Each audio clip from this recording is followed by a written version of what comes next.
অৰুণোদয় আঁচনিৰ গুৰুত্বপূৰ্ণ আপডেট লৈ আহিছোঁ। সেইটো আপডেট হ'ল 7 অক্টোবৰত কিন্তু সকলোৰে একাউণ্টত অৰুণোদয় আঁচনি পইচা সোমোৱা নাই।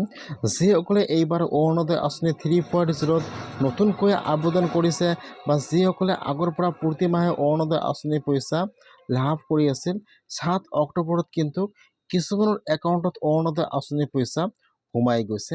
আৰু যিসকলৰ একাউণ্টত 7 অক্টোবৰত অৰুণোদয় আঁচনি পইচা সোমোৱা নাই, এতিয়া কিন্তু সেইসকলে আৰু অৰুণোদয় আঁচনি পইচা লাভ নকৰিব।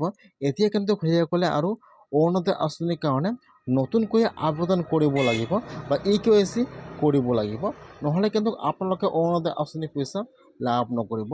সেইকাৰণে যদি আপোনালোকে এইবাৰ অৰুণোদয় আঁচনি 3.0ত নতুনকৈ আবেদন কৰিছে অথবা আপোনালোকে আগৰ পৰা প্ৰতি মাহে অৰুণোদয় আঁচনি পইচা লাভ কৰি আছিল, কিন্তু 7 অক্টোবৰত আপোনালোকৰ একাউণ্টত অৰুণোদয় আঁচনি পইচা সোমোৱা নাই।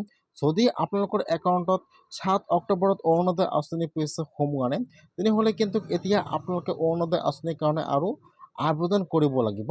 কেনেকুৱাকৈ আপোনালোকে অৰুণোদয় আঁচনিৰ কাৰণে আবেদন কৰিব আৰু আবেদন কৰিবলৈ হ'লে আপোনালোকৰ কি কি ডকুমেণ্টৰ প্ৰয়োজন হ'ব, মই আজি এইটো ভিডিঅ'ত আপোনালোকক সম্পূৰ্ণ প্ৰচেছ ষ্টেপ বাই ষ্টেপ দেখুৱাই দি আছোঁ।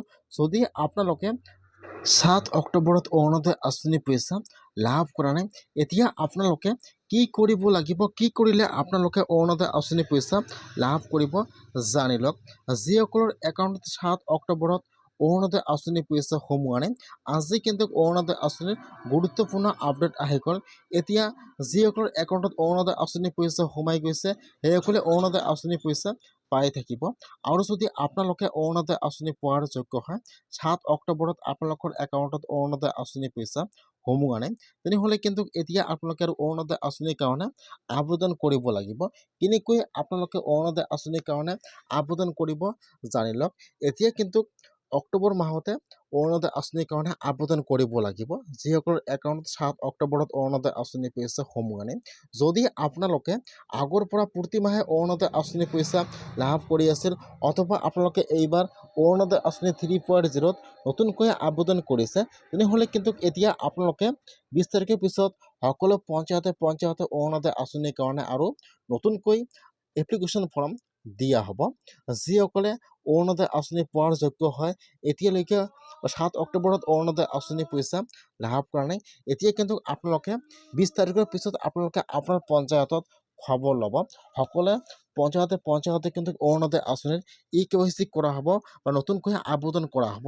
যদি আপোনালোকে অৰুণোদয় আঁচনি পোৱাৰ যোগ্য হয়, এতিয়ালৈকে অৰুণোদয় আঁচনি পইচা লাভ কৰা নাই বা 7 অক্টোবৰ পাৰ হৈ গৈছে, এতিয়ালৈকে আপোনালোকৰ একাউণ্টত অৰুণোদয় আঁচনি পইচা সোমোৱা নাই, তেনেহ'লে কিন্তু এতিয়া আপোনালোকে আপোনাৰ পঞ্চায়তত যোগাযোগ কৰিব লাগিব।